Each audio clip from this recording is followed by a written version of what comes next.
bilisummaa dhugaa jechuun gaafa waraanni adda bilisummaa Oromoo aangoo qabate qofa.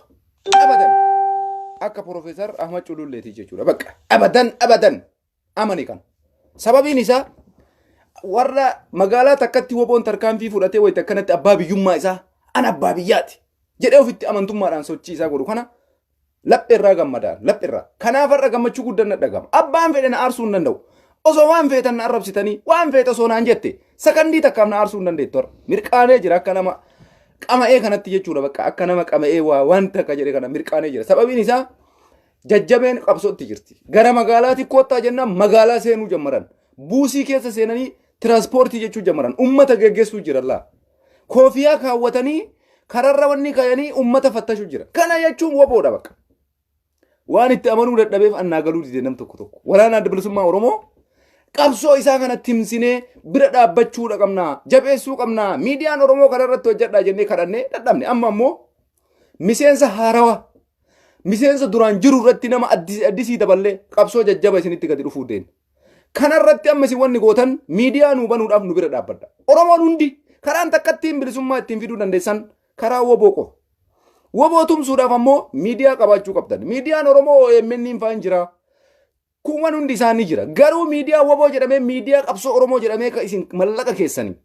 Akka amma OMN banattanii OMN lafee duudaa ta'ee isinii sochoosaa jiru kanatti lafee duudaa ta'ee miidiyaa qabaachuu qabda. Miidiyaa waraana adda bilisummaa Oromoo qofarraa dubbatu. Sababiin isaa kaleessa Jawaar wayita miidiyaa OMN gadi dhaabu qilleensa kana bilisoomsuudhaaf. Sagalee Oromoo ka ukkaanfame badhetti baasuudhaaf. Oromoon irra hayni jirtu tuni hayni bitamtee mallaqaan hin bitamin taafte tun tokkummaa qabaachuun nurra jira. Dhiibbaa garagaraa godhuun nurra jira. Yoo tokko taane ni hinjifanna. Tokkoffaa ammoo waraana keenya waraana adda bilisummaa Oromoo qabsoo inni godhu sochuu inni godhu. Ijoolleen keenya akka dhufanii waraana adda bilisummaa Oromootti dabalaman. Miseensa horachuun nurra jira. Miseensa kana horachuudhaaf ammoo waan baay'ee dalagamaa jira. Waan dalagamaa jiru kana irratti isinis iddoo hunda warri jirtan ka biyya Arabaa jirtu, ka Awurooppaa jirtu, ka Ameerikaa jirtu miseensa warri ta'uu barbaaddu miseensa ta'uu qabda. Buusii buusuu qabda. Qeerroon har'a kaleessa qeerroon hin jira. An akka kiyyatti har'a qeerroon badee jira. Ijoollee aktiivistii Oromoo hayyuu Oromoo jedhee namni qeerroo jedhee Facebook irra barreessu amma booda nama akkasii jalan deemina. Anatu isinii dhaama erga. Warri kaleessallee amantanii yaada keenya fudhataa turtan har'as ergaa jabaaf dabduu isinii dabarsa. Namni har'a irraa kaasee qeerroo jedhee maqaa qeerroo kana dha'u nama birrii isin nyaachuu barbaadu, nama siyaasa isin irra dalaguu barbaadu, nama bilisummaa Oromiyaan hawwineedha anatu jedhe. Profeesar Ahmad Culullee jedhe. Abbaa fedhe haa ta'u qeerroon hin jiru har'a kaasee. Sababiin isaa isiniif himna lafa teenne jechuudha. Qeerroon sirri yeroo Jawaar Muhammad jiru qeerroon hin jira. Yeroo Jawaar jiru qeerroon hin jira. Akka Jawaar Muhammad hidhame meeti qeerroon. Dhiisaayyuu mee qeerroon kaleessa wayita Jawaar hidhaa jiru maqaaf hin jira hin beeyna qeerroon hin jira. Hin jira beeyna. Har'a ammoo qeerroon qabatamaan balleesseera mootummaan. Akkam godhee balleesse qeerroo. Argaa jirtan sochii kalee dheengadda godhamaa jiru. Kuni qeerroo miti. Diyaaspooraadha sun. Ka abiyyi walii qabeerra shaallalaa jiru diyaaspooraa si fakkaate. Ufiin fedhaan qeerroo kaleessaa sanii. Sirba caalaa bultumee itti bananii. Chaaw juntaa itti bananii.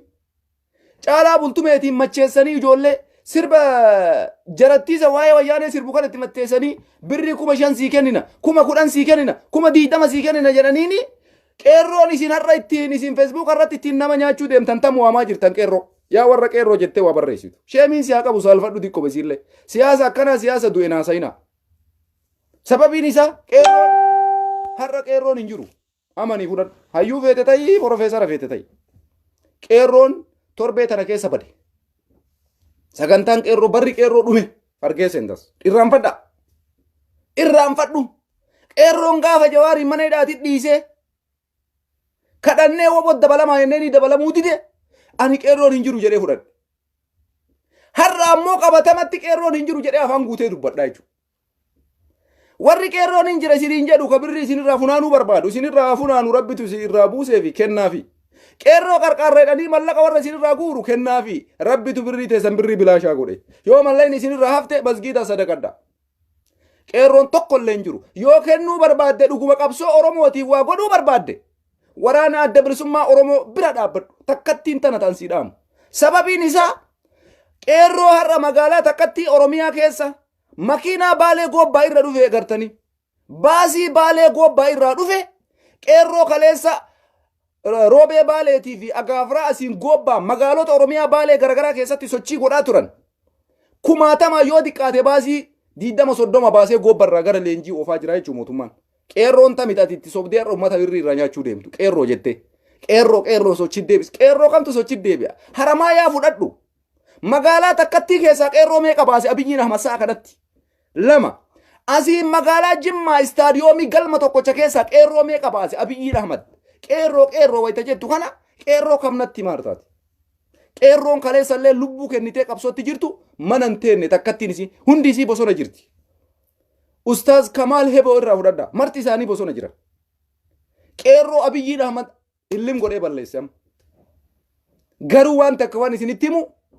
qeerroon abiyyiin ahmad raayyaa ittisa biyyaatitti oofe kuni oromoodhaa bu'aa buusa moo abiyyiidhaa bu'aa buusaan gaafii tiyyaafillee teessanillee ilalaali qeerroon abiyyi ahmad kumaatamaan walitti funaanee bakka mee namni amma lalaalaa jirtan kun nama 200 fi wayi hundi keessan bakkuma dhaloota keetii dawwali haloo magaalaa san keessaa namni bahee nama meeqa bahe dirqamaan deemammu fedhaan deeman bilbilii gaafadhu na al abu shaklak bilbilii gaafadhu afaaniin kijibini dawwali bilbilan qabda ummata oromoo nyaatina ummata oromoo saamina ummata oromoo dubbii sobaatiin oromoo nyaatina ama booda nu nyaattanii dandeessanii abadan maqaa qeerrootiin nu nyaachuu hin dandeessan tasumallee amma booda maqaa qeerroo jedhuun birrii takka nama oromoo nyaachuu hin dandeessan qabsoo oromoo qeerroo kakaafnaallee hin dandeessan har'a booda abadan hin beeyna waan ta'eef jechuudha siyaasni isin addisii asitti ijanu hiitanii nurratti taphattan hin jiru qumaara siyaasaa taree kuni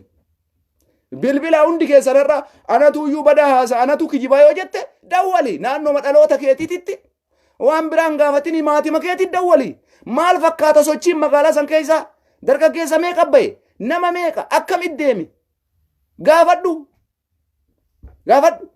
sitti himamaa jechuudha kanaaf waa'ee qeerroo jedhu kana irraanfadhaa irraa kaasa sababiin isaa qeerroo guutuu isaa raayyaa ittisa biyyaatitti seenee jira raayyaa ittisa biyyaatitti qeerroon seene kun abiyyii fayyadamoo oromoo fayyada tuni gaafii tiyyaafillee teeti jechuudha ijoolleen kun dhaloota jawaar muhammadi ijoolleen har'a abiyyiin ahmad magaalaa takka keessaa nama 20-30 baase tuni qeerroo dhaloota qubeeti ijoollee dhaloota qubeeti ijoollee jawaar muhammad leenjise nama dhabdee nama jara sochoosu dhabdee nama karaa itti agarsiisu dhabdee nama garaa jarri akka socho'an dhabdee karaa baddee abiyyiin ahmad lafaa harate jechuudha isinii galee hundi keessaa warri an hayyuudhaan akkasii jettu qeerroo qabuu dadhabdan har'a dhufee abiyyiin ahmad walitti haree raayyaa ittisa biyyaatiif jedhee magaalaa takka keessaa guuree baase mee kana keessa amma qeerroon kun marti dirqamaan uf kenne wal keessa ka fedhaan uf kenne jira ka dirqamaan deemee jira marti dirqamaa miti marti fedhaa miti isinii galee warri har'a fuudhamee deeme kuni qeerroon hundi marti dirqamaa miti marti fedhaan hin deemne waluma keessaa jechuudha sababiin isaa mootummaan akka qeerroon badhetti hafe arge akka qeerroon abbaa malee hafe arge qeerroon kuuwwan mana hidhaatitti jawaar waliin sammuun isaa hidhame warri sammuun isaa hidhamee sammuu isaa hidhaa hiikuu baasuu hidharraa hiikadha jedhee yaade ka akka ustaaz kamaal heboo gara qabsootitti dabalan warri sammuun isaa hidhame kun hangaasaa ta'e kun taayyee ta'e kun addisu araggaa ta'e isa dhumaa irratti waanuma qeerroo jedhu kana hunda isaa walitti cafallaqee abiyyiin ahmad raayyaa ittisa biyyaatiif jedhe har'allee maqaa qeerrootiin nama daldaaluu barbaadu jira namni akkasii suni kijibaadha wallaahi natu isinitti himaan warra feesbuuka kanarra waa barreessu keessa namni sa'atii kanatti maqaa qeerroo isinitti dha'u nama qumaara taphataa jiru nama dhugaa qabsoo oromootitti na jabne isa fudhadhaa oromoon marti kana namni har'a maqaa qeerroo jedhee isin sobuu yaadu namni amma qeerroon qabsoo deebuuf deema qeerroo akka godhe jedhu kuni kijibaan akka isaan jiru namni sun hattuudha namni suni hattu osoo isin agartan isin zarafaa arasu osoo isin akkanatti teettanii ilaaltan isin hatuu deema hattuu akkasii san eeggachuu qabdan hattuu zaahira nama hattuu ofirraa eeguun dirqama kenna jechuudha sababiin isaa wanti nu godhuu qabnu maali qeerroon har'a Itoophiyaa keessa guutu sirri garuu parsantiin guddaan namni hamilee qabu namni saayina qabu abbaa dhabdee ijoolleen jennaan mootummaan guure leenjitti oofe ta irraa haftee jira ammas qeerroo irraa haftee jira qeerroo jawaar qofaaf lubbuu kennitu jira sa'atii kanatti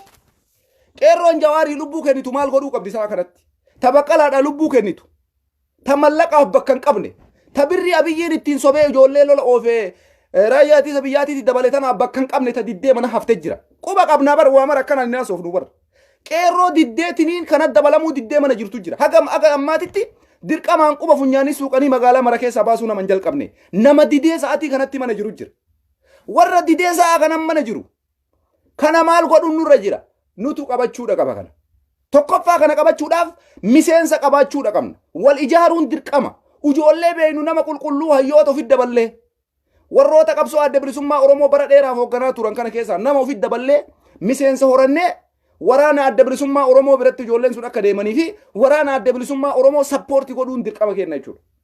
Yoo kana gooneen alatti qeerroo manatti haftellee abiyyi matu itti fayyadamaa jechuudha. Abbaan qeerroo mana hidhaa waggaa tokko ta'e ijoolleen waggaa tokko kana tarsiimoo dhabde nama pilaanii baasee akkana socho'aa jedhuun dhabde nama kararratti qajeelchuu dhabde isa dhumaa irratti waraabessi dhufee lafuma harate jechuudha. Waraabessi daammiin jechuudha. Argitanii kana wanti jiru waa'ee qeerroo irratti wanti takkattiin godhuu qabdan ummanni keenya ijaaramuu qabna. Miseensa addisii qabaachuudha qabna. Miseensa kana keessatti ummata keenya hayyuu magaalaa kam keessa hayyuu jiru akka Jawaar wayita qabsoo jalqaba OMN godheesan. Awurooppaa, Ameerikaa, Awustiraaliyaa iddoo kamirrattuu nama gabaachuu qabna. Suud Arabiyaa magaalota kam keessa ummata Oromoo ka jiru hunda walitti fidanii miseensa horatanii miseensa kana keessatti wal qunnamanii wanni irratti dalagamu waa'ee woboo qofa. San irratti yoo miseensi walii galee waa'ee miidiyaa dhaabuu irratti miidiyaa akkamit dhaabna miidiyaa akkamit sochoofna qophoo wobii akkami mallaqa osoo isin hin nyaanne woboodhaaf jedhee mallaqa akka nama isin hin nyaanne haala salphaadhaan kanarratti dalaguun nurra jira jechuudha.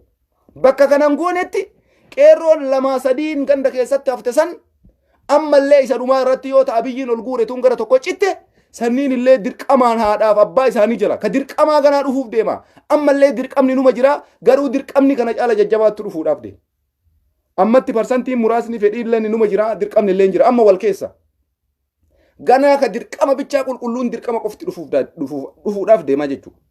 Kun osoo hin geenne ammoo qophii godhuudha qabna. Warri irra Oromootti wanni jedhaa jiru waa takka waa'ee qabsoo Oromootitti hin jira.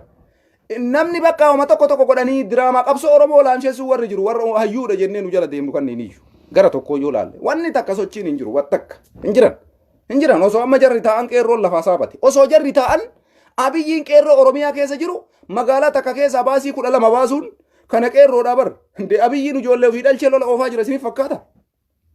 Munda isaanii ummata badhetti hafe ijoolleen kaleessa tarsiimoo qabdi Jawaar akka itti sochooseen beeytan har'a santuu dhabame. Birrii 5,000 sii kennina jennaan hop jedheetuma utaalee kunis birrii 5,000 sii kennina jennaan hop jedheetuma utaalee martisaa 5,000 saniif jecha jechuudha. Waan akkanaa kana jira. Maatii keetii birrii al takkatti birrii agana kafalama hop anillee ka'e sanirraan sirba itti bananii martisaa ajjigee Allahu akbar. Kuni ammoo hanqinna nuti qabnu raayyii dhufe. Hanqinna nuti warri ala jiru qeerroo hoogganuu qeerroo qabuu dadhabuu irraa madda jechuudha. Rakkoo nama minciin isaa kanarraa madda. Ijoolleen kun osoo nama hoogganaa dhogaa qabaatanii qaata hundi isaanii waraana adda bilisummaa Oromootiin dabalaman. Warri waraana adda bilisummaa Oromoo kanatti amanne kuni miidiyaa maan nu bilisoomsuu barbaada. Qabsoo karaa nagaatiin Jawaar Muhammad waan takka fiduu hin dandeenye. Har'a tawfiitii isaatiiyyuu mana hidhaa keessa taa'ee Oromoodhaaf waan dubbatu dhabee cim jedhee taa'aa jira. Warri har'allee qabsooma san qabatee taa'u kuni maali karoorri keessan?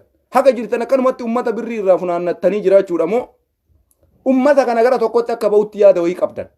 Kana itti yaadaa isinillee uummanni Oromoo bal'aan jechuudha.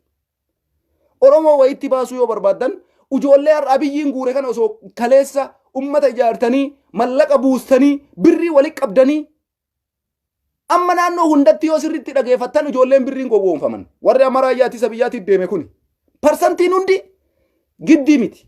Irra caalaa namaa mallaqaan gowwoomse mootummaan mallaqaa ganaattu takkatti maatii keetii gala jedheenii gowwoomsaa ture abiyyiin. Ijoollee amma deemte jechuudha. Ani soba naasa'u warra mallaqaan hin naasa'u dhugaa jirtu Oromoodhaa hima waan ta'eef jechuudha. Mootummaan kuni ijoollee tana bifa kanaan gowwoomse garuu ijoollee kanaa mallaqa kanan kafalu. Maatii ijoollee kanaatii mallaqni hin kafalamu. Ijoolleen kun yoo lolatti oofan leenjii hin qaban. Kana maaltu fide hanqinna nuti qabnu raayyi ijoollee tana osoo kaleessa akka jawaarsanitti nama taanee ijaaramnee mallaqa walitti qabnee akkanatti sin fayyanna birrii kana hoodhaa hatta ijoolleen tuni kanaan dura wayita uggura godhaa turte irratti miidhamtee waan itti yaalamtu dhabdee rakkachaan turre rakkachaa turte bar kuni maal irraa ka ijoollee kana qabachuu dadhabuu irraa ijoollee kana hoogganuu dadhabuu irraa madde mallaqa walii qabanii nam tokko yoo karaa gabba'ee karaa cufee madaa'e mana yaalaa geessanii yaalaa ture Jawaar duraan warra biyya keessa jirullee qaama ijaaratee jechuu sochii biyya alaallee ummata godhee ummata birrii walirraa ummata irraa qabu hamma tokko itti ergee jechuu har'a dhugumatti ijoollee waan san dhabde nama ijoollee kana sochoosuu dhabame isa dhumaa irratti Abiyyi Ahmad ijoollee asuma harate jechuu walumatti hare akkuma jiru walumatti hare raayyaa ittisa biyyaati jedhe bakka baasii xaq akka itti gadhiisan kalas amma ijoolleen sun deeman amma qeerroon hafte qeerroo dhugumatti Jawaaruma majjaalattu qofa mana hafe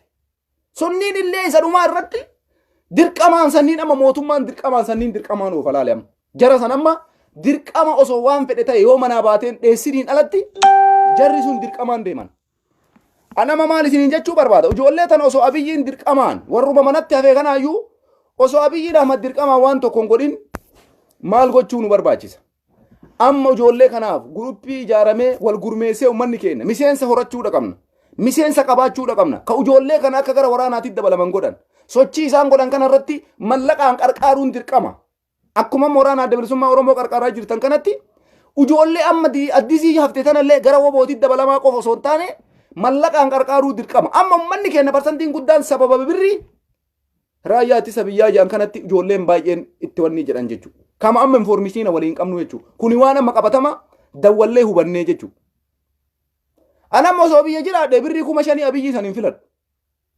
calli jedhee harkuma qullaa waraana adda bilisummaa Oromoo bira dhaqa birriin 5,000 natti haaftu 5,000 jechuu maatii keetii mana binna maatii keetii birrii 40,000 galchina 20,000 galchina naan jedhanii na gowwoomsanii lolan raayyaa ittisa biyyaatiin na dabalu abadan hin dabalamu ani yoo dabalame wobot dabalam waraana adda bilisummaa Oromootitti birrii ummatuma Oromoon na haa qarqaaru Oromoon na bira haa dhaabatu sochiin kamuu mallaqa malee hin godhamu wanni ijoollee teenna gowwoomse kana har'a warra hafeeyyuu qabachuu hin dandeenyu jechuudha tokko ammoo qeerroon haftee jira qeerroo hafte san takaraa sii cuftu barbaadda sa'aatii kanatti nam tokko gabba'ee dhagaa kararra kaa'u hin jiru sochiin qeerroon godhu takka illee hin jiru sa'aatii kanatti mootummaa warra hiriira bayachiin qabee akkasumatti itti marsee lolatti oofaa yunda'uma wala jara lolchiisaa iyyuu osoo namni carraa akkasii ta'e akkasiin jettan kana namni gadi isinii bahu jiraate jalqaba jara lolchiisan ta'u warra amma fedhaan uf kenne diqqoo dirqama wal keessa jedhu kanaa miti warra isin amma inni itti yaaddan kana wanni akkasiin ta'u Oromoodhaaf furmaata yoo barbaanne haa ijaaramnu walitti iyyuun hin barbaachisu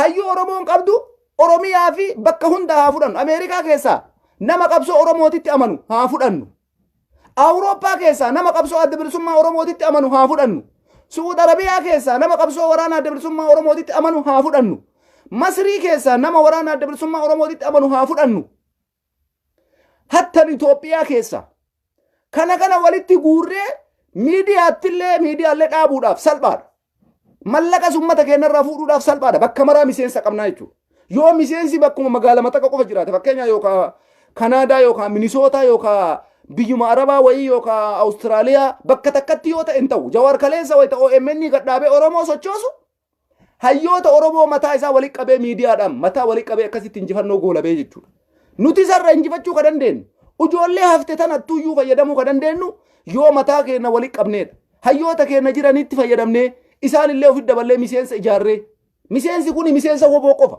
miidiyaan ijaaramus miidiyaa wobooti hayyoota Oromoo ciccimaa kana achirratti finnee waa'ee waraana keenyaa qofa nama dubbatu nama waa'ee woboo dubbachuu sodaatu miidiyaa keenya irraan finnu miidiyaa maduraan haasa'u irratti xiinxalla isaa oofu inni achuma sinii galee namni waa'ee woboo dubbachuu sodaatu miidiyaa maduraan irratti xiinxallurra taa'ee haa xiinxallu nuti ammoo kana gochuudhaaf tokkummaa nu barbaachisa qabsoon dhugaa tana turii dafi allaattii duuti lafa jala allaattiin balaliitee lafumatti deebitee duuti Oromoon karaan ittiin injifatu tokkochi karaa humna keessa waraana adda bilisummaa Oromoo qofa waan ta'eef dhaloonni har'a nuyi warri biyya saniif bu'aa qabu nuyi warra nu dura dabre laaluun qabnu har'arraa takka jennee maal akka goonu wal mari'annee gatteennee ilaameen hayyuu Oromoon qabdu biyya kam keessaa jiru Awurooppaa Ameerikaa Awustiraaliyaa kootti obboleessa kiyya nuti qabsoo waraana adda bilisummaa Oromoo ijaaraa jirra miseensa nuu taata yaadaan nu qarqaari mallaqaan nu bira dhaabbadhu miidiyaa dhaabuu barbaadna waa'ee wobo qofarraa dubbanna qabsoo hidhannoo qofa itti amantaa hin amanu fakkiyuu deem jettaan nama karaa kijibaa galgalaa ganama akkas goone kuni soba wayyaaneen irra dippiloomaasii Abiyyiitii fi qawwee walafoo injifachuu jirti isinii galee dippiloomaasiidhaa fi qawweedhaan walafoo injifachuu jirti malee akkuma manni keenya gowwaan kun qalamuma qofa qabatee Itoophiyaa qabachuu yaadan Itoophiyaa bulchuu yaadu bar qalama qabatanii tokkummaa faarsu qalama qabatanii tokkummaa Oromoo tokkummaa jedha bariin kijibanii irra alaabaa adda bilisummaa Oromoo waliin fotoo ka'uu kan dadhabne maaliif waa'ee woboo irra dubbachuu dadhabdarisi hin saalfattaniisi baay'inni keessan nagarramtanii baran alaabaa adda bilisummaa Oromoo waliin fotoo ka'uun ajaa'iba isin bareeddana fakkaatti alaabaan garuu waa woboodhaa ta'u miidiyaa keessaniin gabaasaa nu jennu hin gabaaftan sochii waraanni adda bilisummaa Oromoo waan kana godha hin gootan maaliif isin barbaachise alaabaa adda bilisummaa Oromoo waliin fotoo ka'uun waanuma san irraa iyyuu hin jirtanii ni yaayyuu hin qabdanii fakkeessitanii birrii guurachuuf jechuusi no amma sun tare zabanni sun kutee jira ujoolleen isin amma qeerroo jettanillee abiyyiin dhabamsiise qeerroo gaafa Jawaar hidhameeyyuu dhabamte isin akka gaafa Jawaar hidhameeti humata akka qeerroo qabuu hin dandeenye qeerroo abiyyiin kararraa walitti haree tahafteellee ammoo isumattutti deebi'ee guurachuudhaaf ta'a odoo isin himateettan osoo isin hima kijibdan baliin kijibdan yeri isin agarree jirra amma isin agarree amma qabatamatti isin argaa jirra osoo isin akkanumatti himateettan qeerroo hafteellee abiyyiidhaan walitti guuruuf ta'a nama yaadu ka abiyyiin cinqaan qabu inni waan akkasii dantaa isaatii miti abbaan fedhe waan fedhe yoo ta'e walitti funaanee raayyaatisa biyyaatiif walitti funaanee ila kanuma wanni deemuudhaaf deemu kanaafi yaada kiyya kanarratti waan hojjetamaa jiru jira ummanni Oromoo bal'aan hundi keessa waan kanarratti qopheessitanii sochiin godhamuudha qaba tokko kana har'aa fi miti osoo hin ta'in boriif dalaguun nurra jira waraana keenya waraana irra sochii godhaa jira waraana adda bilisummaa Oromoo bakka meeqa bilisa baase magaalaa meeqa bilisa baase magaalaa meeqa bilisa baase waraana adda bilisummaa Oromoo kanarratti tumsuun nurra jira hoogganaa isaanii daayirektii akka isin ummanni miseensaa nu shakkine daayirektiidhaan miidiyaa keenyarratti akka yaada Tigraay kanatti sagalee isaa isin dhageessifna yoo Oromoo isin waliin dhaabattan Jawaar Mohammad qabsoo karaa nagaatii wayyaanee hinjifate nuti ammoo qabsoo karaa hidhannootiin Itoophiyaa hinjifachuudhaaf yoo isin na waliin taatan yoo tokkummaa qabaanne yoo Oromoo bakka kamiiyyuu ijaaramnee miseensa qabaanne ni hinjifanna akkuma Jawaar kaleessa hinjifate jechuudha akkuma Jawaarii fi qeerroon kaleessa wayyaanee cabsitetti nutis impaayera Itoophiyaa waraana adda bilisummaa Oromoo waliin ta'uudhaan qeerroo har'a manatti hafte Abiyyi irraa carraan nu hambise waliin ta'uudhaan sochii goonee hin hinjifannaa jechuudha kanarratti waadaa galii gallee haa kaanu Jawaar kaleessa waadaa isin walii galchee waadaadhaan wayita isin qabe waan isiniin jedhe san galmaan gahee hinjifate har'a ta'uufiitiyyuu nama isa baasu dhabee mana hidhaatti jabe maaltu achittis hambise warra nuti hayyuu jennee jala deemnu Jawaariin hidhaa hambise jechuudha tarsiimoon hin jiru karaa takkan kaayan zim guyyaa mara xiinxalla kadhannee dadhabne xiinxalla maali xiinxalli akkana waan hima isaatu wallaaleen xiinxalluma akkanaatu jara na gabaasaa waraana kana sochiisa no mee ani barka na ajaa'ibe nam tokkorraa barata waraanni adda bilisummaa Oromoo ummanni Tigraay hamma tokko Abiyyi Ahmad ka ofirraa qabuu danda'e karaa kamiini karaa hidhannootiin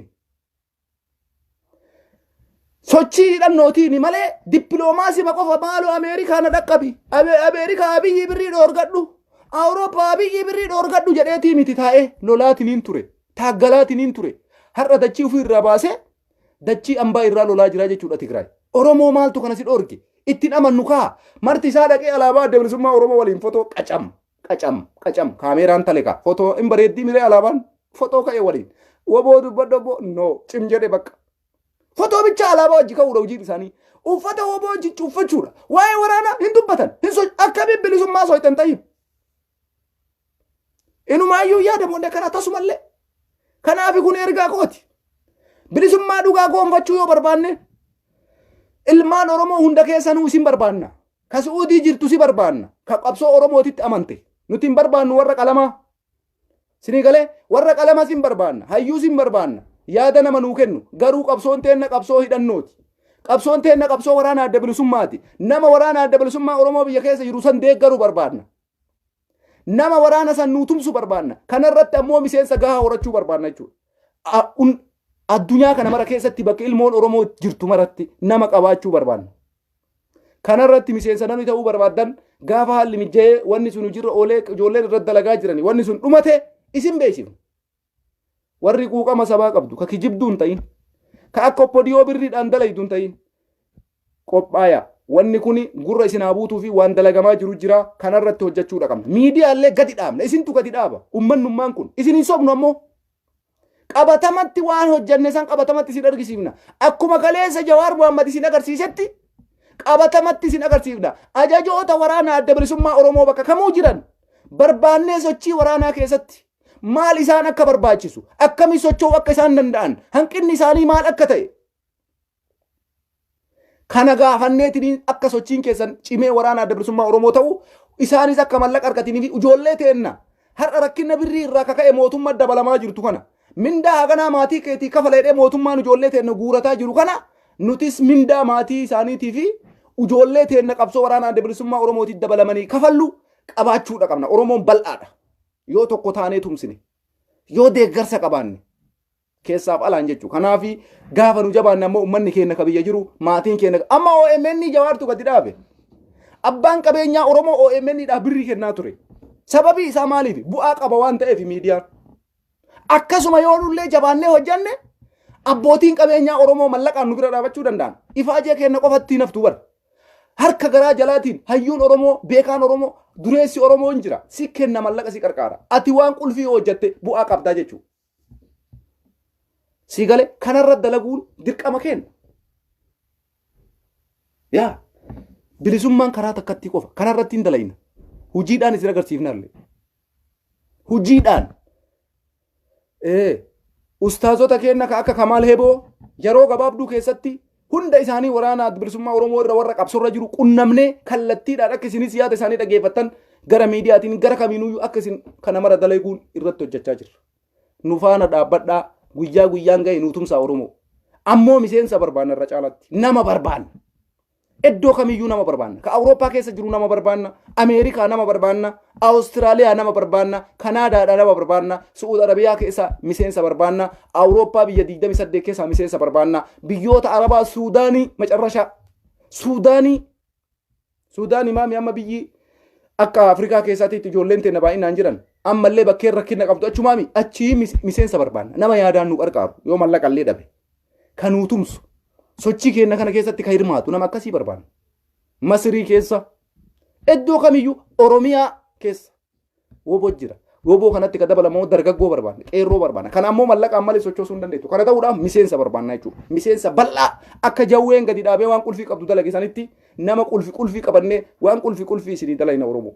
Maatii dha'e sanitti nutillee takka jennee aahuu jennee jira sagaleen kiyya intarneeta na fakkaatte.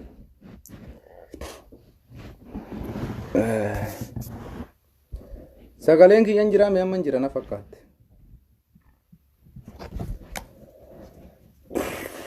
Asii intarneetni na qabee qo'ame. Dalage sanitti nama qulfii qabannee waan qulfii isinii dalayna Oromoo. Maatii dha'e sanitti nutillee takka jennee aahuu jennee jira sagaleen kiyya intarneeta na fakkaatte.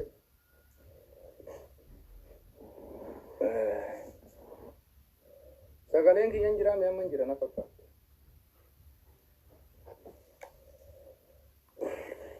Asii intarneetni na qabee qo'ame. Dalage sanitti nama qulfii qabannee waan qulfii maatii dha'e sanitti nutillee takka jennee aahuu jennee jira sagaleen kiyya intarneeta na fakkaatte.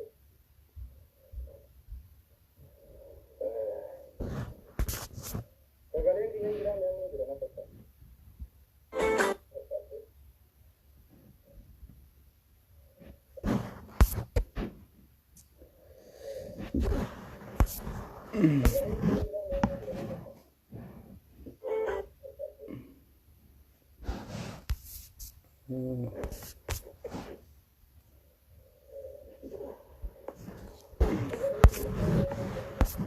Maali komantii na gargaara.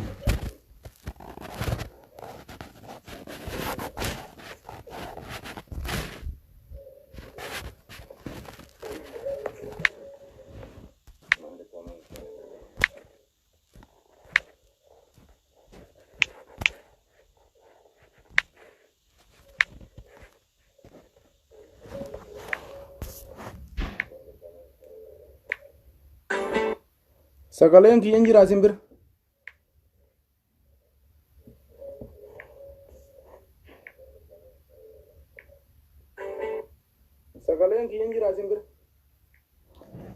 Okay, bareedana sama bakka kanaafuyyuu waan akkasiitti irra dalaguun dirqama kenna jechuudha. Yoo dhugaa bilisummaa ka barbaannu taate bifa kanaan irra dalaguudha qabna. Waraana keenya kadaasaa jirus deeggaraa kaafee irrattis dabalaa karaa saniin itti jabaachuun dirqama kenna. Tokko kana. Kabiraa ammoo wanti ani isin haasa'uu barbaadu maali?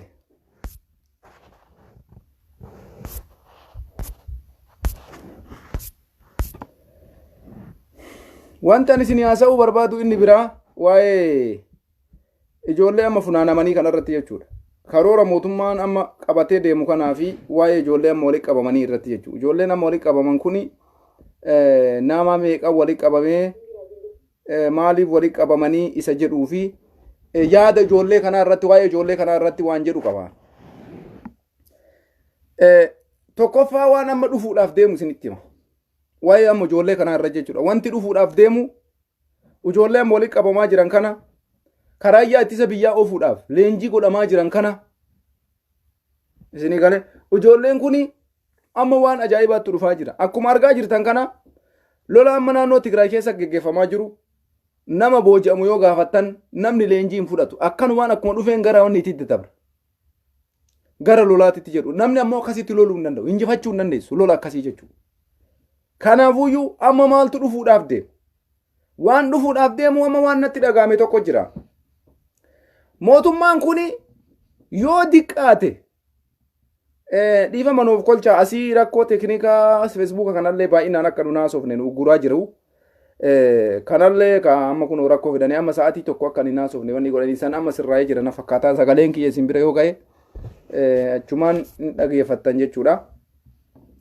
Maaltu deemuudhaaf deema? Ijoollee amma Oromiyaa keessaa walitti qabamaa jiran yoo diqqaate nama 500,000 kaleessa nama 20,000 30,000 waan guddaa godhaa turre. Wayita mootummaan naannoo Oromiyaa waraana nama 20,000 30,000 eebbisee waan akkasii mul'isu waan guddaa nutti fakkaataa ture.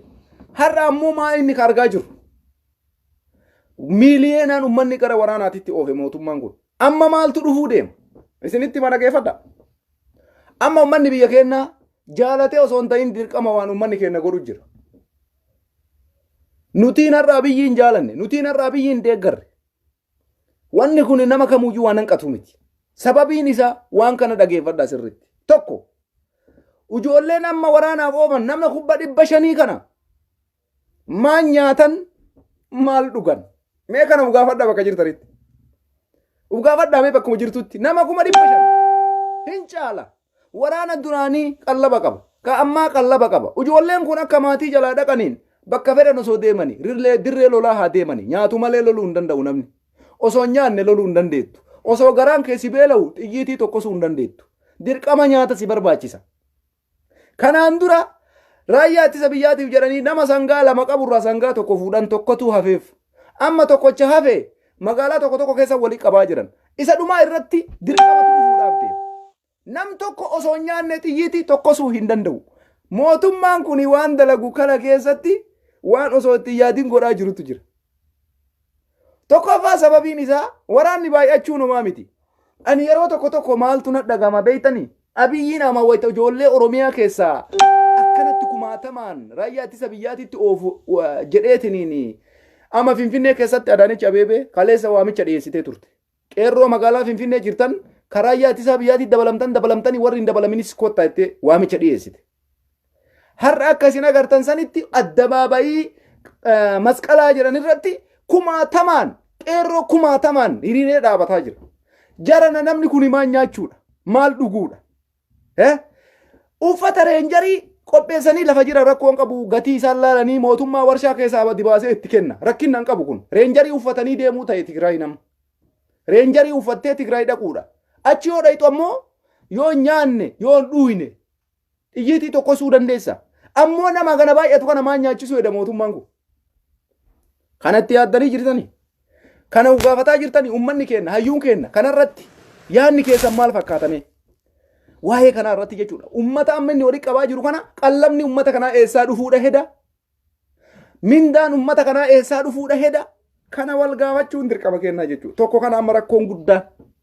Namni martuu amma gammachuudhaan muuziqaa itti bananii jennaan wal jalallaalee martuu anillee raayyaa ittisa biyyaa ta'a anillee raayyaa ittisa biyyaa ta'a jedhee utaalee itti saabate. kaan ammoo dirqama mootummaanuu godheetti oofe. Amma waan dhufuu deemu jira kana boodatti. Kanarraa maaltu dhufuudhaaf deema? Qarqaarsa raayyaa ittisa biyyaa jedhamee mootummaan Itoophiyaa yeroo gabaabduu keessatti murteessee lafa kaaya. Mallayni hagana, midhaan hagana, sangaan hagana, re'een hagana, hoolaan hagana, maatii tokkorraa birrii haganaa fuudhamuudha qaba. Maatii tokkorraa midhaan kumtaal haganaa fuudhamuudha qaba. Maatii tokkorraa hoolaan haganaa fuudhamuudha qaba. Maatii tokkorraa birriin haganaa fuudhamuudha qaba jedhee mootummaan Itoophiyaa lafa kaa'uudhaaf deema. Qabadhaa waan kana akkasuma gurra qabadha. Ufi nyaachisuu bara. Mootummaan ummata kana eessaa fuudhee nyaachisa birrii? Isaan raayyaa ittisa biyyaatii lubbuu ifii kennanii isinii lolaa jiru, isin ammoo nyaatan bira dhaabbadhaa jechuuf deeman. Kana ammoo ummanni biyya keenyaan beektan rakkoo biyya keessa jirtu. Namni tokko uumamumaanuu hiyyeessa jira, ka horii hin qabne jira, ka hoolaa hin qabne jira, ka qonna sanuuyyuu qotatee midhaan sanuu hin qabne jira. Mallaqa ammoo mallaqa beeka akka inni murteessu hin beeynu, birrii meeqa akka mataan irra kaa'u hin beeynu. Wallaahi wanni kun amma yeroo gabaabduu keessa waan jirra oolu. Sababiin isaa homa yoo akkanatti illee laalle lafarra jiru dhufuu danda'uudhaalle. Sababiin inni dhufuuf dirqama. Dirqama dhufa kuni. Namni kuni waraanni kuni nama 500 kana maan nyaachisaa biyyi. Tigraay deemanii lolanii injifannoon galuudhaaf nyaachuu qabu barra. Dirqama nyaachuu dhuguu qabu. Bakka kaambii leenjii itti fudhatan. Dirree waraanaa geeffamanii bakka leenjifamanitti nyaachuudha qaban, dhuguudha qaban. Osoo hin nyaanne, osoo hin dhuyne, osoo hin dhiqanne jireenyi hin deemu jedhan. Bakka feete yoo jiraatte. Kuni wasaan jedhamee dhiqataa dhiisaa iyyuu. Nyaataa fi dhugaatiin dirqama nama kamiif? Dirqama namummaatiillee ka rabbiilleen uumamaan waa sadiin keessatti kaa'ee jechuudha. Nyaachuu dhuguun dirqama. Kanaafuu nyaanni ijoollee karaa eessaa dhufuudhaaf deema. Mootummaa irratti hin fakkaatin. Uummata irraa guuramuudhaaf deema. Mallaqa qarqaarsaa jedhamee akka guutuu Itoophiyaatitti wassanamuudhaaf deema. Mataa maatiitiin godina irratti, ganda irratti, waradaa federaalaatitti. Hojjataa mootummaa, daldalaa, naggaadee dhuunfaa hundi isaanii warroonni mana kamuu dalaydu. Hundi isaa itti qophaa'aa jira. Nama kana akkana baay'atu walitti qabee maal godhaa biyyiin kophaa isaa? Wanni inni godhu hin jiru. Ummatuma kanarraa waan isaan barbaadan funaanaa jechuudha. Amma nam tokko hagammaa kan argaa hin jiru harka dha'uu malee ummanni raayyaa ittisa biyyaatis saabatee ka hafellee afaan jiru baasii nagasii magaalaa sanii bahee makiinaa nagasii bahee galmi sun guutee qeerroo magaalaa akkanaa wayita gara raayyaa ittisa biyyaa shanya'an maan nyaatee dhuga namni. Loluudhaaf nyaachuu qabda, dhuguu qabda, jabaachuu qabda. Qaamni kee kana yoon qabaanne sochii godhuu hin danda'u. Mootummaan ammoo ijoollee tana nyaachisuudhaaf mallaqa okota isaatiin baasu, kiisii isaatiin baasu uummata irraa fuudhaa jechuudha. Wanni kun amma wanni nama dhibu maali beektani? Yeroo takkatti hima goona. Numartuu dirqama. Dirqama amma fakkeenyaaf ammas taa'ee isinitti haasa'aa miti. Dirqama biyya san keessaa namni zarii hin qabne hin jiru. Waan achii dirqama irra kaansan namni kamuu numa godha. Haa jennu gizee takka haa godhaniyyume. Dirqama. Garuu wanni kun waan har'a dhumatu miti. Lolli kuni lola guyyaa takkatti dhumuu miti. Lola guyyaa lama dhumuu miti. Lola guyyaa sadi keessa dhumuu miti. Waan yeroo takka qofa qarqaartee dhiisuu dandeettuu miti. Yaani baay'ina waraana kana lalame walakkaa miliyoona tokko oli. Wanni amma ijoollee nama walitti qabaman. Kakaleessaa dhiisa waan duraan achi turu raayyaa ittisa biyyaa duraan achi jiruu fi liyyuu hayilii Oromiyaa milishaa inni leenjise kanaan dura itti dhiisi. Ani wanni ani irraa haasa'aa jiru ijoollee amma maayii kana waliif funaanaa jiran kana. Ani waan kana maaltu na dhagama beektani? Yeroo tokko Tigraayin sodaachisuudhaaf waan dalagan na fakkaata malee Abiyyiin dhugumatti nama 500 walitti qabee maal nyaachisuu hedaa maal obaasuu hedaa an gaafii na fida kun. Waraana baay'isuu miti dubbiin. Waraana qabdu san inkibikaabii isaa gooteef nyaata waraana sanii ga'u yoo addan baasin waraanni yoo baay'ate si nyaata bar. Maal nyaata ishii? Akkam godhatilla namni beela'ee bar si nyaata bar. Namni beela'ee si nyaata. Waraanni kun ammoo garaa qullaa maa godhuu hin dandeettu. Ijoolleen tunarra leenjii yoo fudhatte maal nyaatti maal duuti nama 500. Wanni arruba qofa Tigraay dhaqanii Tigraay lolanii injifatanii lolli dhaabatu miti. Gara deebitee yookaan gara hojii idileetti deebitee hojjetattu miti ijoolleen tun kalas deemtee jirti. Abbaan lola fudhatee akka leenjii taraa wal jalaa fudhatanii abbaan leenjii fudhatee xumure yookaan gara Tigraay deemaa yoo carraan isaa guyyaan isaa ga'e achittuu hafaa yookaan ammoo injifatee galaa hin beekamu san rabbitu beeka. Walumaa galatti jiran Tigraay deemuun duratti leenjifamuudha qaban. Leenjii kana fudhachuudhaaf iddoo leenjii kanatti nyaata dhugaatii isaan barbaachisa. Sangaa fakkeenyaaf har'a amma magaalaa takka keessa abiyyiin deengadda sangoota guuraa jira jenne sangaa 1,100 magaalaa takka keessa yoo guure nama mee nama laala baay'ina ijoollee kanaa baay'ina waraana kanaa laala raayyaan ittisa biyyaa amma daangaa Tigraay lolaa jiru qarqaarsa barbaada. Namni baay'inni isaa hisaabni isaa namni waan suumaa kenna namni baay'ee guddaadha hisaabni namaa baay'eedha. Sangaa kana yoo takka sangaa tokko yoo qalan nama meeqan nyaata nama 10 20 30 caalu walii galatti nama 500 kana maan nyaachisu edha mootummaan kun maal obaasu edha kana waan badaa wanni akkana badaan jiru. Isin warra raayyaa ittisa biyyaa ta'ee deemee lola jettanii warrummaan kuuwwan irratti rakkoon as deemaa jira. Ummata biyya sanii irratti rakkoon as deemaa jira. Birrii kafalisiin jechuudhaaf deeman. Jarana kuni waan inni oollee baal taatan isin dirqama lafa jiru barra. Ijoollee kana mootummaan ofii isaatii baajata har'a qarqaarsa addunyaan qabu Abiyyiin Ahmad. Jarana waan isin beekuudha qabdan tokko. Abiyyiin Ahmad qarqaarsa addunyaan qabu. Dippiloomaasiin isaa hin jiru. Awurooppaa Ameerikaa maalii biyyi duraan isaan waliin jirtu waan isaa gootu har'a irraa dhaabatte qarqaaruu didde ijoollee kana eenyurraa barbaada gibira ummanni keenya kafalu keessaa haga danda'een godha sanbirriin hin jirtu isatu beeka kaleessa lafa jechuudha.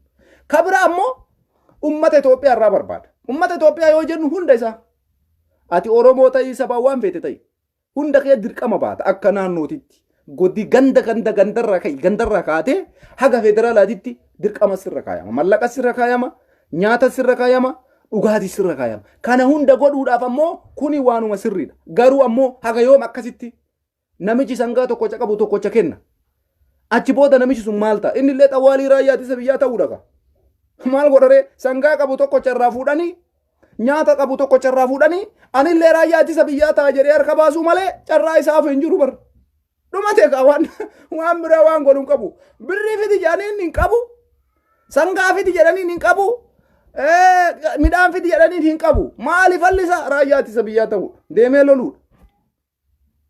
Dirqama kayoo inni kana hin finne hin hidhamaa ati shanee deeggartedhaniini ati wayyaanee deeggartedhaniini raayyaa ittisa biyyaatiif qarqaarsan goone rakkoo guddaa akka baaseetuma deemuudha innis maaliif halli biraan jiru ka biyya san keessatti wanni deemaa jiru waan ulfaataadha. Wanti dalagamaa jiru waan badaadha waan badaa ajaa'ibaattuu dalagamaa jira jechuudha. Kanaaf uummanni Oromoo bakkuma jirtanitti jechuudha.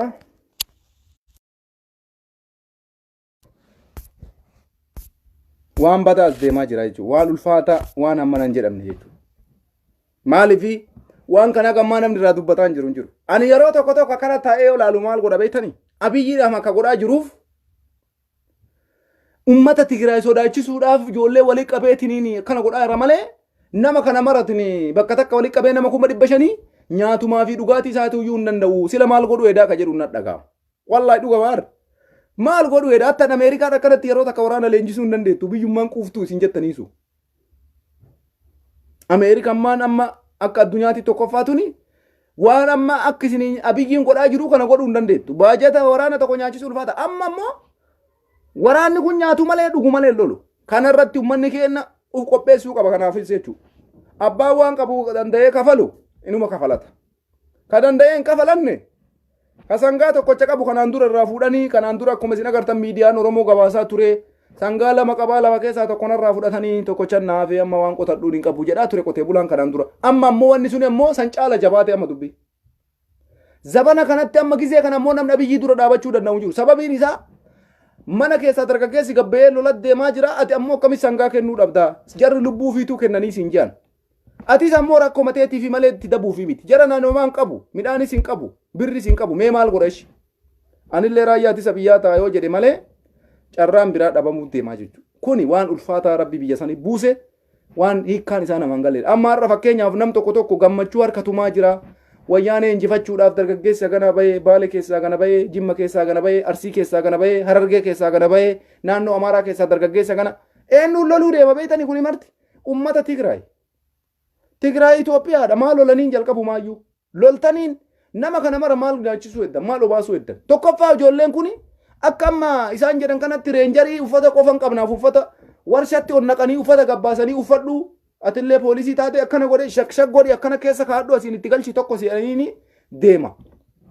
Namni kuni beela hin danda'u dhugaatii hin danda'u wayita deemee kiiloomeetira meeqa deemu waf jedhe gaafa dhaqee jarattii bira dhaqu jarri warra dhiiga namaa dhuguu barate warra dantaa namatti hin qabne warra akka shunkurtiititti si aggarafaaf kana bira wayita dhaqan nama lamaa sadii wayita jarri duratti godhan namni xiyyiitii tokko sun jiru harka kennachuu.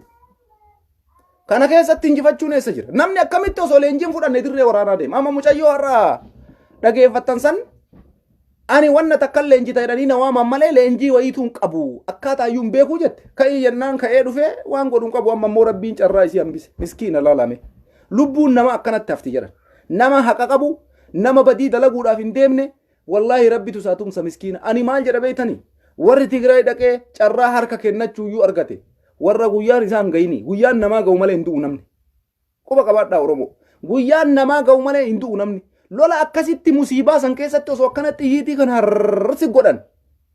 Carraa argattee harka kennachuun guyyaan kee hin geenne jettee wasanuu qofa bakka.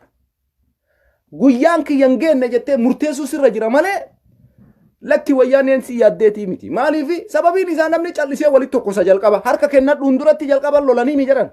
Tokkoftee isa dhumaa irratti harka kennadhaa yookaan hidhumtanii waan jedhu wayii sagalee guddiftuudhaan iyyamaa bara.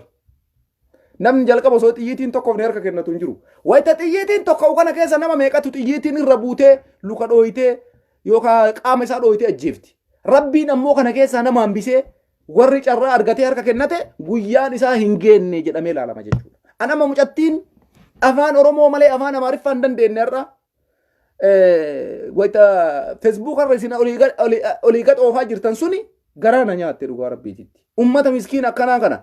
Manumaa gadi baasanii reenjarii itti uffisanii deemuun injifannoo miti jedhan kun. Injifannoo miti. Nama kudhaniittu waraana 500 kana booji'a bara. Baay'ina maal laaltan isin? Baay'ina laalurra ajjeesuu danda'a. Waan jedhu laaluu isinirra jira. Seera lolaan beekuu sila bilxiginnaan kun akkamii jira baran. Bilxiginnaan yoo seera lolaan beekne uummatan fixina. Lola jechuun jalqaba jeeshii jechuun waraana jechuun nama ajjeesuu danda'u qofatu loluu qaba. Mucayyoon ammaarra isin argitan sun nama ajjeesuu danda'u miti. Onneen isiin ayyamu ajjeechaa namaa irratti hin ayyamuuf abadan. Nama ajjeesuu irratti onneen isii hin ayyamu. Ani kalallee hin beeku maatii kiyyanna deebisaa dhaarti. Ka akka isii kumaatama jira jechuudha. Ka carraa dubbachuun argatiin. Sababiin isaa namni tokko abbama fedhee yoo ta'e uffatuma itti uffisee oofuun sirrii miti. Namni kun ajjeesuu danda'a. Wayi bilaashuma oofna. Madaalu sirra jira. Kuni seera lolaa keessatti madaalama. Xilaataa wayita wal loltu nama ajjeesuu danda'u jira nama ajjeesuu hin dandeenye jira. Namni marti nama ajjeesu bar. Kanaafi wanni nama bilxiginnaan dalagaa jirtu nama baay'ee qabnaa waan jedhu wayii argisiisuufi malee injifannoo natti hin fakkaatu. Sababiin isaa baay'ina nama ganaa qabna. Nama 500 guyyaa takka walitti qabne yoo barbaachisaa ta'e miiliyeena walitti qabna waan jedhu wayii ergaa wayii dabarsa malee isin injifanna waan jedhu qabuuf keessa. Sababiin isaa nam tokko nama injifachuudhaaf leenjii gahaa qabaachuudha qaba. Tarsiimoo lolaa qabaachuudha qaba. Akka itti loluu fi akka itti lolchiisu beekuudha qaba. Maaliif lolaa yoo hin beekne akkaataa itti lolchiiftu yoo hin beekne leenjii gahaa yoo hin qabaanne xiyyiitii firee sadii keessa sii naqanii deemii lolii wayita siin jedhan takkaaf lamaa dhukaaftu san osoo nama takka ijaan hin argin dhukaafta bara. Osoo nama takka ijaan argin shokok yoo waa jedhan pum tokkofte takka xiyyiitii lama siyafa. Ammallee dhufee waa shokoisan tokkofte lammaffaallee takka deebite osoo nama takkan ajjeefne xiyyiitiin tee sadiin dhumatte. Isa dhumaa irra maaltu si eeggata? Harka kennachuudha jechuudha. Dogoggorri dalagamaa jiru kana amma. Wanni bilchiginnaan amma itti Tigraay dadhabdeef kana. Ijoollee xiyyiitii qullaa firee sadii naa kennan ja'a marti isaa kunis firee sadii sunis firee sadii fireen sadii maal godha? Baay'ina namaa qabaachuurra baay'ina xiyyiitiitu caala yaa banii Adam. Yaa warra bilchiginnaa. Silaa siyaafni isiniin galu. Nama baay'ee qabaachuudha xiyyiitii baay'ee qabaachuudha wayya. Waraana adda bilisummaa Oromoo injifachuu dadhabdan. Sababa maali? Baay'ina namaa osoo hin taane baay'ina xiyyiitii qaba. Nama tokkocha xiyyiitii 100 baatee deema. Yoo akka haxxiyyaa leenjii lolaa gahaa waan qabuuf xiyyiitii 100 san takkatti bilaashan godhu woboon.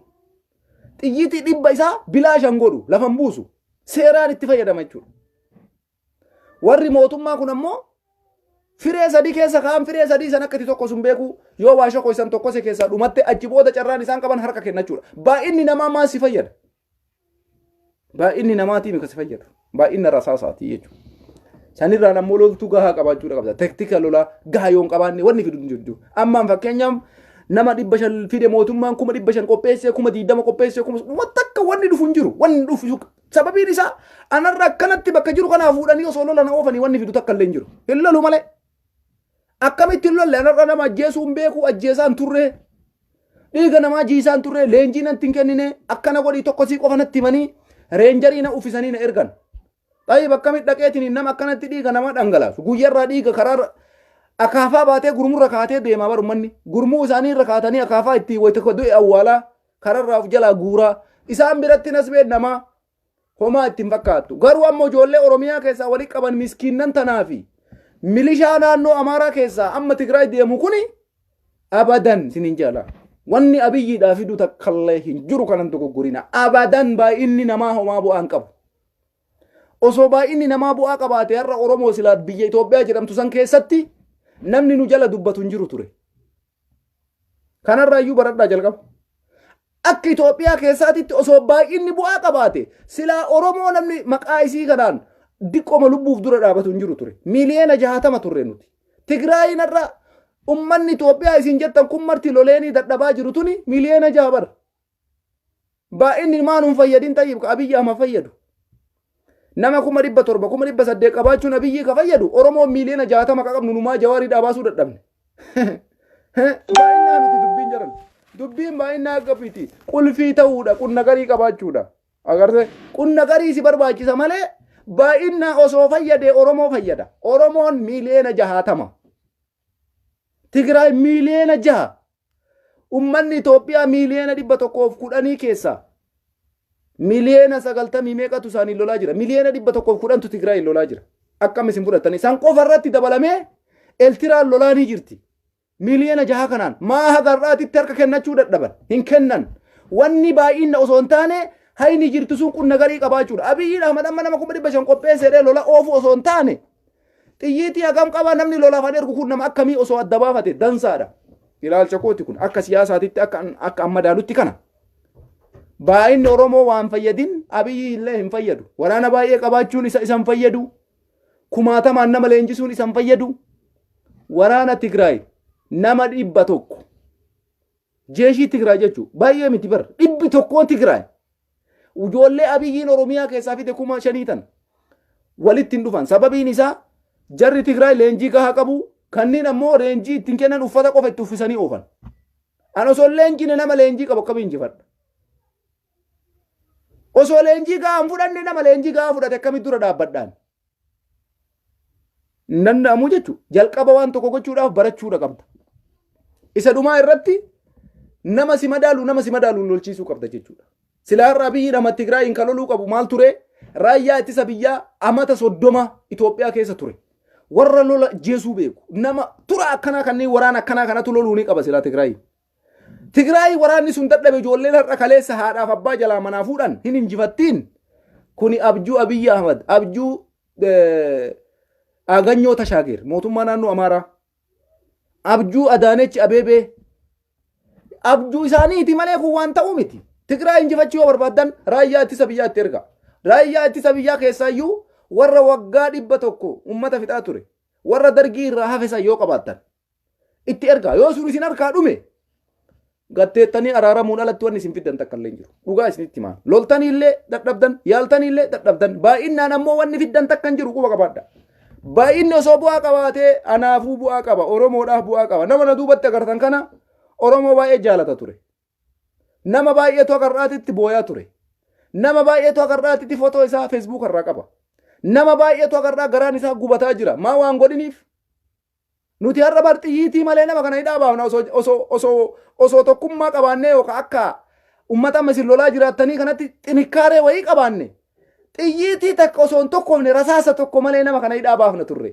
goonee san hin goone kanarraa baradhu oromoo rakkinni jiru rakkinna baay'ina namaatii miti nama baay'ee qabaachuu miti dubbiin qulfii qabaachuudha qunna garii qabaachuudha waan itti gootu san godhuudha kanaaf oromoon abiyyiin ijoollee walii qabaa jiraachuun kun waan tigraay injifatu isinitti hin fakkaatini amma rakkoon amma isin aan kaa'e kuni waan yeroo gabaabduu keessatti qotee bulaa oromiyaa mudatu ummata Itoophiyaa mudatu ummata Itoophiyaa hunda beeka amma kuni wanni adda baafnee oromoon akkana miidhamaa jennu hin jiru keessatti garuu namni akka aangoo irra jiru nama ofiifitti qabeetiin inni rahmata godhuu fi inuma danda'a.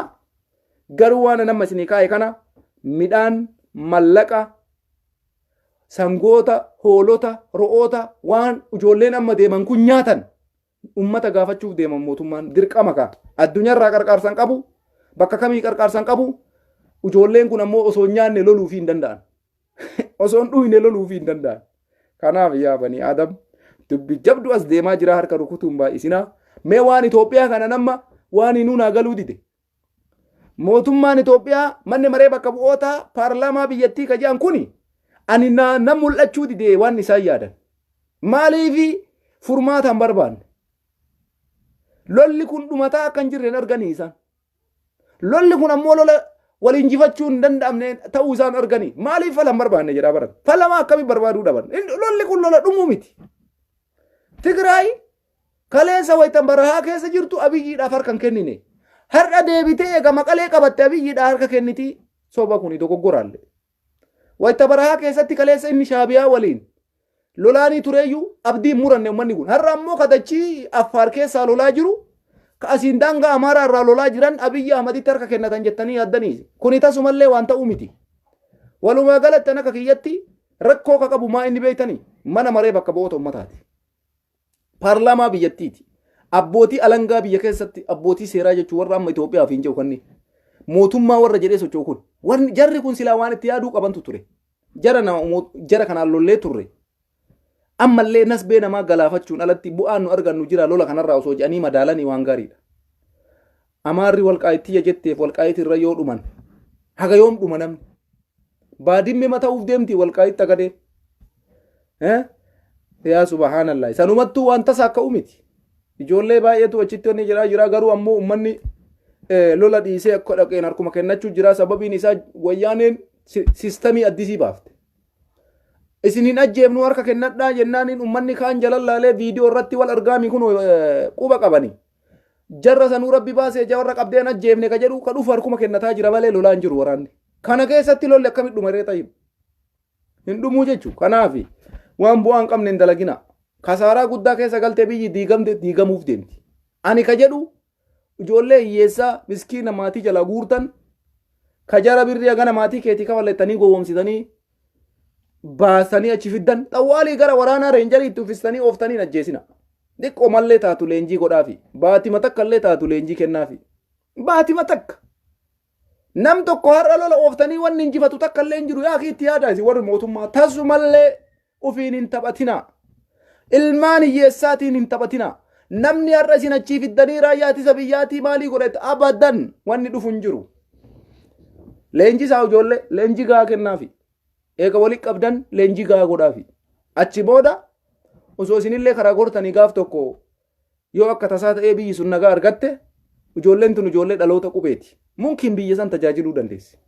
Garuu yoo amma qaxxitaa lolat dabarsitan carraan jarri qaban dhumuu qofa jechuudha. Garana nyaatan ijoolleen kun sababiin isaa isaan har'a dhaqanii achi dabalamuu baay'ee nan gaddisiisullee nan gammachiisullee sababiin isaa an akka kiyyatti kaleessa kadhee ture lakkaa deemaa waraanaa bilisummaa Oromootiin dabalamaa dirqamaan lolatti isinin oofuu tartiiba itti loltantu jira leenjii gahaa fudhattan malee loltanii akkuma dhuftaniin gara qabsooti isinin oofu jenneeni nu didde ijoolleen har'a kunoo birriin isinii kafalama jennaan kaan dirqamaan kaan fedhan amma namni baay'een parsantiin fedha jedhaa gariin dirqama jedhaa waluma keessa marti dirqamaa miti waliigalatti rabbi keeriyaa godhu wanti kana jiru kana Oromoodhaaf ammoo furmaanni waraana adda bilisummaa Oromoo qofa. Obbodiyoon yoomiyyuu Oromoon bilisoomsitu yoomiyyuu zabana aangoo qabdu dachii Amaaraa deebisuuf lolaa jirti obbodiyoon. Waan nama gaddisiisu. Obbodiyoon zabana mootummaa Itoophiyaa ta'uu carraa argatte. Qeerroon ifaajee aangootti baase Jawaar ifaajee aangootti baase walqaayitti tabadee Amaaraa deebisuudhaaf lolaa jiran isaan har'a. Carraan isaanii asitti harkaa badaa jira. Oromoollee ammoo carraan isaa akka obbodiyoo waliin akka harkaan banne maal godhuu qaba? Waraana adda bilisummaa Oromoo jabeessu ijoolleen dargaggeeyyanii warri haftan wobootti makama. Leenjii gahaa fudhadhaa. Woboo warri qaleessa leenjii fudhate qabsoo haa geggeessu. Isin ammoo duubarra leenjii fudhattanii gaafa leenjii keessan xumurtanii qophoofnee jirra reedii taatanii loluudhaaf hin dandeenna jettan gara waraanaatti seenuu dandeessanii jechuudha. Hagasii ammoo ani ka isinii dhaamu wobot dabalamaa isin jaa mootummaan kun lammaffaallee magu inni nasbee namaatiif yaadu xawwaalii ijoollee kan akkuma achi fideen gara lolaati oofaa jarrachumaan kun hin boojamaa akka rabbiin guyyaa isaa geessenuma du'aa kun ammoo achumatti miidhamee tattabalaashaa kanuma wanni inni dalagaa jiru malee ani ijoollee kana leenjiillee waan kennu natti hin fakkaatu rabbi maraaftuu ka'eeriyaa godhu biyya san waan badatu mudatee waan jabatu biyya san mudatee wanni Itoophiyaa waan haasoftee dhiiftu hin qabdu dhiisuufillee sin dhiisu waa'een Itoophiyaa cal'isuufillee cal'isuu hin dandeettu kanaaf dubbiin jabaataadha maraaftuu rabbi furmaataa godhu ilmaan hiyyeessaa adara akka fuutanii duratti moofina rabbii keessanii jira apodiyoo ummataa yaada ka dalagaa jirtanis ammoo aangoo keessanillee tiifachuu osoo hin taane wayyaanee achitti ittisuu osoo hin taane dachii amaaraa walqaayit deebisuudhaaf lolaa jirtan dachii amaaraa maaliif namni jechi walqaayitii ma deebisuudhaaf kummarti dhumaa jiran walqaayitiin deebisuudhaaf juntaa maqaa jiru kana baafattanii kanaan sirba bantanii ijoollee miskiina hiyyeessaa gowwoomsitanii ummata fixaa jirtanii rabbi keeriyaa godhu waraafuu kana fakkaataa daawwattoota keenya jaalatamoo kabajamoo silaa carraa isinirraa fuudhuu idaayyuu ammaan ammoo baata akka argaa hin jiru koomantii isin na barreessitan argaa hin jiru bar akka reefii silkiin na jalaa wanni jedhee koomantiin keessan nam tokko waan na barreessitan argaa hin jiru kanaafi yaada amma jalqaba haasa isan irratti illee yaada ammas ammoo waraana walii qabamaa jiru kana harkaan dhahina achi booda waan dhufu yaada jiran abiyyi nama baay'inaan walii qabuun alatti booddee maan nyaachisa maal obaasaa gammaatitti yaadaa hin jiru na fakkaate garuu inni karoorfatee jira ummata irraa funaanuuf karoorfatee ummanni ammoo haga yoomitti nama 500 kana qallabuu danda'a ka jedhullee baay'ee ulfaataadha haga yoom qarqaarsa ummata nyaata dhugaatii sangaa hoolaa re'ee ummata irraa guuraa jiraata mootummaan ka jedhu na dhibaa akkasii nagaan jedha ganuma isinii dubbachuu dhufe taani yeroo biraa walitti deebinaa halkan gaarii rabbiin nagaa haa buusu nuti ka barbaannu nagaa rabbi biyya sanitti nagaa haa buusu du'aayii godhaa hundi keessan isiniin jennaa fayyaataa oromiyaan ni bilisoomti hinjifannoon ko ummata oromooti isiniin jedhaa nagaan jedha